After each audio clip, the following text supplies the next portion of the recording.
Bueno, estamos ya ubicados en el siglo XXI. Creo que hablar de la literatura del siglo XXI, yo no empezaría, por ejemplo, por 2666, no empezaría por ningún. Empezaría ya con una novela como la que tenemos hoy en la mano, que es La Casa de Hojas de Daniel Epstein. ¿Usted qué es? Dijo que la traía solamente, yo también tengo mi ejemplar, vea. Tengo el ejemplar de La Casa de Hojas. Señor. Novela que evidentemente, digamos, corre varios riesgos, y es fundir la historia con toda una casi un juego de la forma, ¿no? No la que tres novelas. Bueno, yo hablaría casi de cuatro novelas. Pero primero hablemos, bueno, antes de empezar propiamente con Danielewski, con La Casa de Hojas, hablemos de lo que significa esta novela, digamos, el impacto que ha tenido en lengua inglesa, el impacto que está teniendo en este momento en la lengua de Cervantes. Y ¿por qué ha hecho el ruido que ha hecho la novela? Antes de hablar propiamente de la...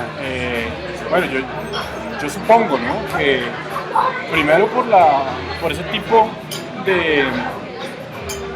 O sea, en cuanto a la novedad, ¿no? Lo que muestra Danielewski en cierta forma en la literatura no se ha hecho, ¿no? Sí. Él habla a lo largo de la novela, por ejemplo, de la arquitectura de Palladio y todo eso, pero al mismo tiempo él construye su propia arquitectura de lo que significa una novela. ¿Sí? Digamos que como Y estructura... ese tipo de juegos, sí, creo yo que para un siglo tan visual como el nuestro, apunta, ¿no? Cae perfectamente. Claro, cae perfectamente. Gana gente, se vuelve atractivo. ¿Sí? Me parece que y la trampa segundo está porque ahí. también hay muchas cuestiones especulativas alrededor. Y es, por ejemplo, se ha dicho que es una novela de miedo, se habla que es una novela que además de terror, es supremamente terrorífica y que asusta, y que etcétera, etcétera. Danielewski dice que es una historia de amor, es curioso, me parece eso, pero curioso, puede ser también. Yo la veo más por ese lado. Sí. Es curioso porque a mí, por ejemplo, en ningún momento me asustó, ¿sí? Pero yo, por ejemplo, lo del amor sí lo veo ahí.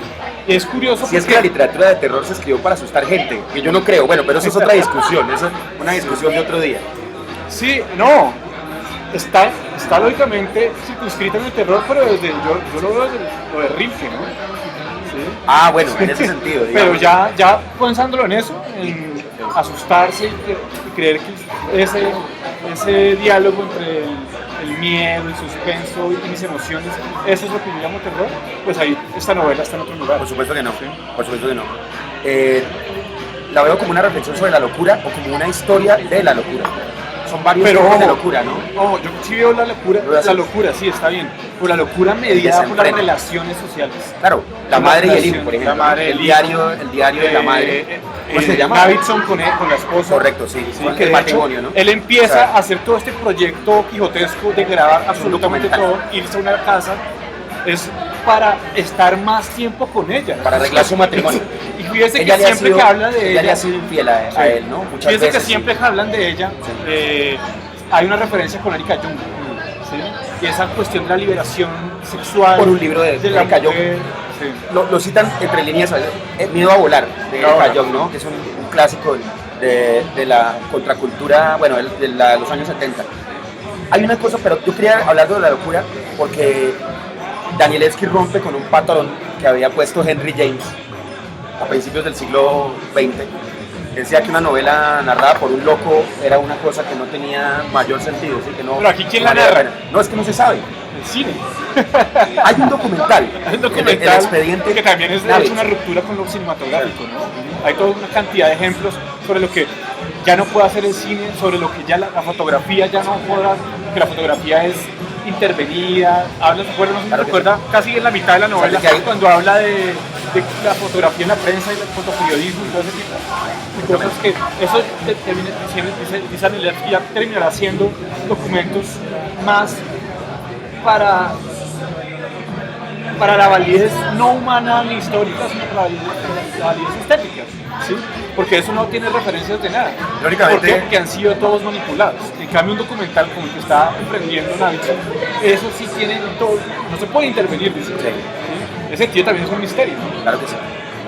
Y bueno, la vuelta a la imagen, pero a mí me parece que el hecho de que existan varios narradores y que cada uno tenga una especie de deficiencia mental solo puede conducir pues a algo muy turbio, a algo muy duro, que no se puede revelar acá y no lo vamos a revelar acá. sí hay algo claro, y es que la casa forma parte, digamos, es el eje total de la novela, ¿no? Es una casa que es más grande por dentro que por fuera, ¿no? Dentro de ese parámetro de cosas, creo que es una proeza de Danielewski porque hace de la casa la verdadera voz narrativa. El texto mismo es la historia, el personaje visible, es decir, la casa es el conjunto de todo, ¿sí? Porque uno termina habitando el libro, o sea, el libro uno termina eso hoy también, ¿no? Ese tipo de juegos, yo no sé si usted recuerda el tercer capítulo, creo que es cuando habla del eco, ¿sí? Ese capítulo que es casi un ensayo casi académico además, ¿sí? Sobre el eco y con citas de autores y referencias y todo eso. Es curioso, porque después, más adelante, en el cuarto, si no estoy mal, o quinto capítulo, va a hablar, o a final del tercero, empieza hablando del eco que producen las voces dentro de la casa y dentro de los pasillos, ¿sí? Pero después la historia misma va a hacer eco en la historia del otro hombre que es el que encuentra esos papeles y que es una historia que no tiene nada que ver con eso, además pero que se empieza a fundir, ¿no? Sin dejar de mencionar el hecho de Johnny, que... ¿no? Johnny, sí, correcto.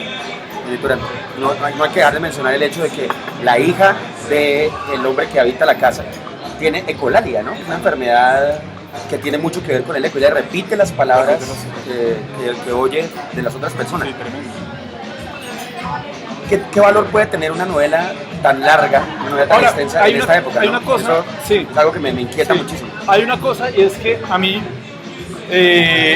esta novela me trajo a colación dos novelas de José Carlos Somoza. Una es La Caverna de las Ideas, que también hay un juego en el que se desarrolla una historia en un primer plano, pero se desarrolla otra desde una voz lejana en tiempo, sí, claro que sí. Lejana en notas de pie de página, ¿no? Notas de pie de página, y es otra historia, pero que esa historia se funde con la otra y crea la novela.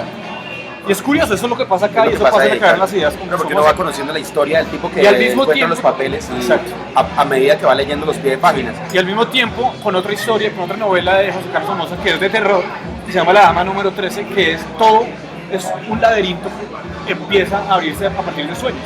Una mujer que aparece, una niña que aparece, toda una cantidad de cosas que tiene que ir, se van desvelando poco a poco, pero a raíz de unos sueños. Y eso también ocurre con él. Parece como si hubieran leído, yo creo que no, pero sí, pero ya que voy, es que en últimas ese juego, esa doble, esa división que existe entre la historia, la nota de pie de páginas, un hombre que se llama Johnny, que encuentra los papeles que tenía Zampano. Zampano, ¿no? Sí. Es un homenaje a Fellini. Sí. Y este tipo empieza a vivir una historia, pero esa historia se empieza a fundir con la que él está leyendo, que curiosamente este tipo es completamente vulgar en el sentido de un drogadicto, está enamorado de una tatuadora que se llama Tambor.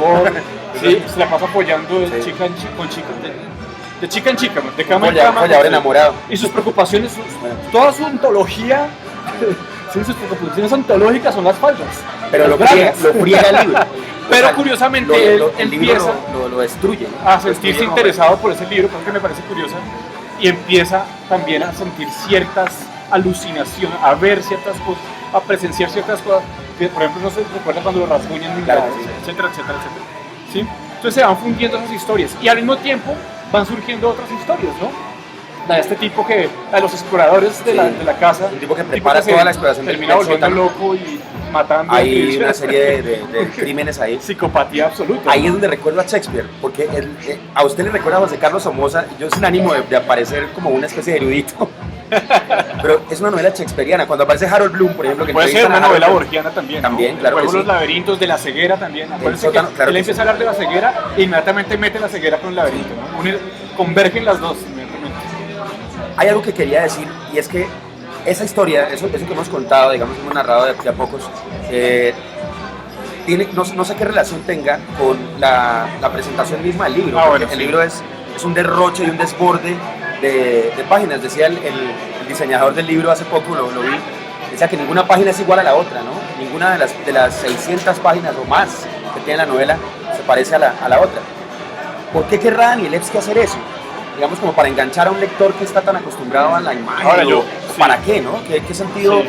Porque la historia, se podría contar la historia de la Casa de Hojas, las historias se podrían contar sin tanto juego visual. Sí, que últimamente la narración en sí es convencional. Es lo que vale, claro, una narración totalmente convencional. Digamos, pero el juego, sí, como empieza, por ejemplo, hay un capítulo en que son unas largas listas de arquitectos que además van en columnas, ¿no? Otras que es de autores que van, y que, lo peor es que uno termina de leer todo el listado, que son como 15 páginas, al final dice, lo único que puedo decir ante esto es ¡ja! Pero ese tipo de juegos también son una forma, y pensando en esa relación hombre-mujer, especialmente, ¿cómo se llamaba la mujer de él? Karen, Karen, sí. Karen, sí. El hijo se llama Tom, ¿no? Sí. Karen. Karen, nosotros nunca llegamos a conocer. Yo pienso que Karen, sus emociones, sus sentimientos, depende mucho del marido. su sexualidad también. Depende mucho del. Son esos largos pasillos. Claro. Son esos pasillos donde no hay columnas, donde se van alterando también las dimensiones, ¿sí? O sea, ella en sí misma es esa casa inhabitable, ¿sí? Y este tipo tiene que meterse en ella a través de una triple, cuádruple, es decir, magnificar su visión a partir de un expediente que es el expediente análisis, ¿no? Por eso el ancho de la casa es más grande cuando están adentro, ¿no? Sí, hay algo que es tremendo en ese sentido, y eso sí es terrorífico, ¿no? Sí. Una casa que cambia sus dimensiones, que es mucho más grande por dentro que por fuera, y que aparte de eso, los pasillos que van cambiando de lugar, van cambiando, etcétera, etcétera, etcétera. Bueno, pero eso me hace recordar de una película, que no es una lumbrera de película, pero que sí tiene mucho que ver con ese tipo también de la dimensión y la dimensión de las relaciones y sobre todo del miedo, ¿no? Del miedo en la existencia. Una película serbia, una película... Dios mío. Sí. O sea, no, Danielewski y los personajes de La Casa de Hojas no son los únicos enfermos, están bien. Sí, pero donde todo ¿Quién se sienta en una película serbia? Donde todo se modifica, ¿no? Donde todo de repente por una decisión que se toma se modifica a tal punto de llegar a algo tan desbordado como es estar violando a su propio hijo en la película. Acá también suceden este tipo de cosas. Bueno, no se viola al propio hijo ni nada de ese tipo de cosas, pero hay casi y desde la psiquis además, ¿no? O sea, los espacios físicos alteran el espacio psicológico, la parte interna. Eso es lo que pasa con Navidson y eso es lo que pasa con los exploradores. Claro, sí. ¿Cómo se llama el otro que se enloquece? Los cambia en... Holloway. Un tipo experto en exploración, ¿no? Él se presenta como una especie de perito, ¿no? Y él es el que termina dañando todo. La casa es realmente la que atrapa y la que enloquece a sus habitantes, ¿no? Los niños, todos terminan locos, ¿no? Que es algo que, pues digamos, no es la mejor forma de promocionar la novela. Lean esta novela porque todos se enloquecen. No, pero vale la pena porque me parece que empezar este siglo hay una cosa, leyendo este tipo de literatura es absolutamente grato, ¿no? Hay una cosa y son los juegos gráficos también a los que nos lleva la novela, ¿no? Sí, claro. A eso me refería, ¿no? O sea, digamos, ¿cómo empatar cosas que se encuentran? Pero que de hecho, desde antes de la novela hay referencias que nos llevan a buscarla, claro. ¿no?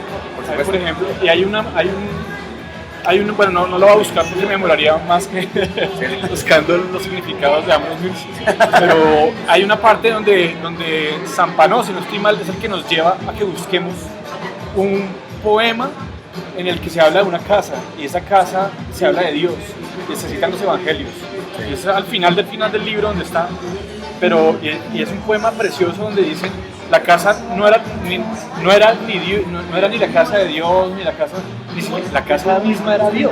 Esa casa es el mismo Dios. ¿Sí? Que en ese sentido también la novela se le puede hacer una lectura casi teológica, ¿sí? En cierto modo. Arriesgada, pero sí. Porque es el descubrimiento del absoluto, ¿no? Digamos, la búsqueda del absoluto y su descubrimiento, y el descubrimiento es el infierno, es el horror. Cuando se encuentra el absoluto se encuentra con lo peor, el infierno. ¿Algo que es agregar ya para finalizar? No, esperamos leerlas para los 50 años, es que se llama la otra novela. Sí, ¿no? sí, la nueva novela de Danielewski. Pero sí, una novela que... Curiosamente, mucho más leído en España y en lengua castellana que en su propio país. Eso es muy curioso. Papá fue artista visual. Aquí abrí. Dios es una casa, con lo cual no quiero decir que nuestra casa sea la casa de Dios o ni siquiera una casa de Dios. Lo que quiero decir es que nuestra casa es Dios. Nuestra casa es Dios, imagínense. Ahí está. La traducción de Javier Calvo, sí. Que siempre es un gusto leer traducciones de Calvo. Y esa doble unión editorial de Alfa de Cai. De Alfa de Cai. Que hicieron un trabajo muy bonito, sí. Además, porque el libro es realmente muy agradable como objeto, ¿no? Claro que sí.